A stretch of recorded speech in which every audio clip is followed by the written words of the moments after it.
বন্ধুরা, তোমরা কি কখনো ভেবে দেখেছো কেন কিছু স্টুডেন্ট কম পড়েও পরীক্ষায় তোমার থেকে বেশি নাম্বার পায়? অন্যদিকে ওই ক্লাসের সেম টিচারের কাছে পড়া অন্য স্টুডেন্ট অনেক পড়াশোনা করার পরেও পরীক্ষায় তত নাম্বার আনতে পারে না। তাহলে এমন কোন জিনিস একজন টপার আর একজন অ্যাভারেজ স্টুডেন্টকে একে অপরের থেকে আলাদা বানায়? এমন কি সিক্রেট আছে যেটা ওই টপার স্টুডেন্টরা জানে, আমরা জানি না?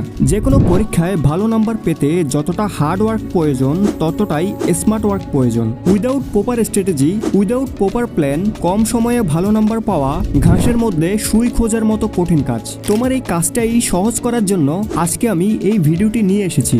অনেক রিসার্চ করার পর আমি এমন কিছু পয়েন্ট সিলেক্ট করেছি যেগুলো তোমার অবশ্যই জানা উচিত যদি তুমি কম সময়ে চালাকির সাথে পড়ে যে কোনো পরীক্ষায় ভালো নাম্বার পেতে চাও। তাহলে আজকের ভিডিওটি শেষ পর্যন্ত ধৈর্য সহকারে সম্পূর্ণ দেখবে।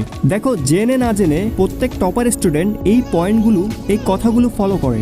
যদি তুমি চাও তোমার ক্লাসের পরবর্তী টপার তুমি হবে, তাহলে ভিডিওটি এন্ড পর্যন্ত দেখো। আমি সাব্বির আছি তোমাদের সাথে, চলো শুরু করা যাক। Number 5, start from the basic. বন্ধুরা, তোমরা নিশ্চয়ই শুনেছো, ভিত যত শক্ত হবে বিল্ডিং তত মজবুত হয়। একজন টপার স্টুডেন্ট প্রত্যেক ক্লাসে টপ করে কারণ সে আগের ক্লাসেও টপ করেছে। আগের ক্লাসে সে মনোযোগ দিয়ে পড়ালেখা করেছে, তার বেসিক ক্লিয়ার ছিল। যখন তুমি মেট্রিকের অর্গানিক কেমিস্ট্রি না পড়ে সরাসরি ইন্টারের কেমিস্ট্রি পড়বে, তখন তোমার মাথায় কিছুই ঢুকবে না। তোমার প্রত্যেক সাবজেক্টের বেসিক যত বেশি ক্লিয়ার হবে, তোমার ওই সাবজেক্ট বুঝতে, তার কোশ্চেন সলভ করতে ততটাই সহজ লাগবে। যদি তোমার বেসিক ক্লিয়ার থাকে, তখন প্রশ্ন যদি একটু চেঞ্জও হয় তাহলেও তুমি সেটা সলভ করতে পারবে। কিন্তু যদি তোমার কনসেপ্ট ক্লিয়ার না থাকে, যদি তুমি বেসিকই না জানো আর তুমি উত্তর শুধু মুখস্থ করে রাখো, তখন একটু যদি প্রশ্ন চেঞ্জ হয় তাহলে তুমি সেটা সমাধান করতে পারবে না।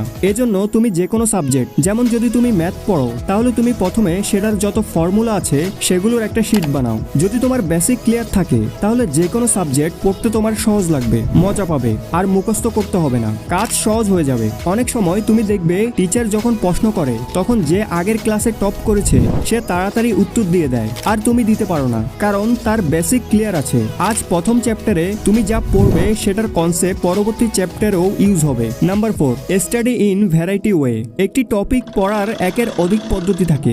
মহান নিউরোলজিস্ট জুডি উইলিসের 2008 সালের একটি রিসার্চ থেকে জানা যায়, ডিফারেন্ট মিডিয়া আমাদের ব্রেনের ডিফারেন্ট পার্টকে অ্যাক্টিভেট করে। যে কোনো জিনিস মনে করার সময় তোমার ব্রেনের যত বেশি পার্ট অ্যাক্টিভ হবে, তুমি তত বেশি এবং সহজে সেটি মনে করতে পারবে। জুডি উইলিস তার রিসার্চে বলে, পড়ার সময় যে কোনো টপিক বোঝার জন্য তুমি মাল্টিপল ওয়ে ব্যবহার করতে পারো। মানে তুমি ওই টপিকের নোটস পড়তে পারো, ওই টপিকের ইউটিউবে ভিডিও দেখতে পারো, ওই টপিকের একটা অডিও বানিয়ে তুমি সেটা বারবার শুনতে পারো। আমি যখন ইন্টারে পড়তাম, তখন কোনো টপিক আমি শুরু করতাম ইউটিউব ভিডিও দিয়ে, এরপর বইয়ে যেতাম। তখন আমার কাছে বইয়ের বিষয়গুলো সহজ মনে হতো, কিন্তু যদি আমি শুরুটা বই দিয়ে করতাম, তাহলে ওই টপিকটি আমার খুবই কঠিন লাগতো আর আমি বোর হয়ে যেতাম। তাই আমি আগে ইউটিউব ভিডিও দেখে ওই টপিকের কনসেপ্ট ক্লিয়ার করতাম, এরপর বই খুললে সবকিছু আমার ইজি মনে হতো। তো যখন তুমি একটি বিষয়, একটি টপিক আলাদা আলাদাভাবে মনে রাখার চেষ্টা করো, তখন তোমার ব্রেনে নিউরনের সংখ্যা বৃদ্ধি পায়। এর পরের বার যখন তুমি পড়তে বসবে, তখন এই টিপসটি অবশ্যই ফলো করবে। Number 3, analysing previous year papers and demand of examination before jumping in preparation. বন্ধুরা, এই পয়েন্ট অনেক গুরুত্বপূর্ণ। সবসময় মনে রাখবে, 80% প্রশ্ন হয় 50% সিলেবাস থেকে। কোনো বিয়ে বাড়িতে তুমি দাওয়াত খেতে গেলে দেখবে টেবিলের মধ্যে 8 আইটেমের খাবার থাকলেও 80% লোক শুধু পোলাও, মাংস আর জর্দাই খায়, বাকি সব আইটেম শুধু সাজানোর জন্য।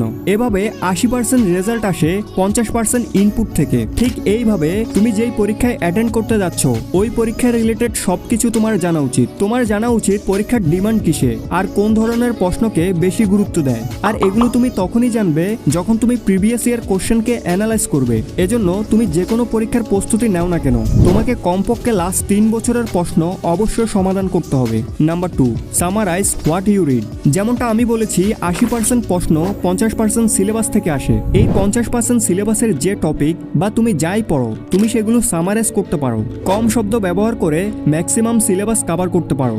এজন্য তুমি প্রত্যেক চ্যাপ্টারের শর্ট নোট বানাতে পারো, এতে রিভিশন করতে অনেক সহজ হবে। অনেক স্টুডেন্ট এজন্য পরীক্ষায় পিছিয়ে যায় কারণ তারা সময় মতো রিভিশন করতে পারে না। তুমি যে কোনো টপারের ইন্টারভিউ দেখো, সবাই বলবে আমি প্রত্যেক সাবজেক্ট অ্যাটলিস্ট 4 থেকে 5 বার রিভিশন করেছি। Number 1, read multiple subject each day rather than focusing on just one subject. বন্ধুরা, 2012 সালের একটি গবেষণায় দেখা যায় যে একদিনে এক সাবজেক্ট পড়ার থেকে ভালো তুমি একদিনে একাধিক সাবজেক্ট একটু একটু পড়ো। এজন্য তুমি যদি বোর্ড পরীক্ষার প্রস্তুতি নাও তাহলে তোমাকে একদিনে সব সাবজেক্ট একটু একটু পড়ার অভ্যাস করতে হবে।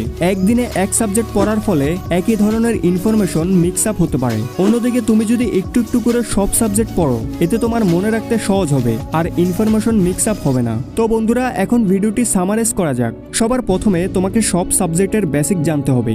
এরপর তোমাকে বিগত বছরের প্রশ্ন চেক আউট করতে হবে, শর্ট নোট বানাতে হবে, একদিনে মাল্টিপল সাবজেক্ট পড়তে হবে আর সময় মতো রিভিশন করতে হবে।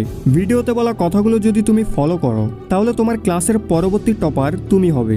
ভিডিওটিতে বলা কোন কথাটি তোমার ভালো লেগেছে আমাকে কমেন্ট করে জানাও। সো নেক্সটে আরও অসাধারণ স্টাডি টিপস নিয়ে আমরা আসছি খুব শীঘ্রই। তাই মিস না করতে চাইলে চ্যানেলটি সাবস্ক্রাইব করে পাশে থাকা বেল বাটনটি অন করে রাখো। সো আজ যাচ্ছি, দেখা হচ্ছে এরকম অন্য কোনো ভিডিওতে। Thanks for watching.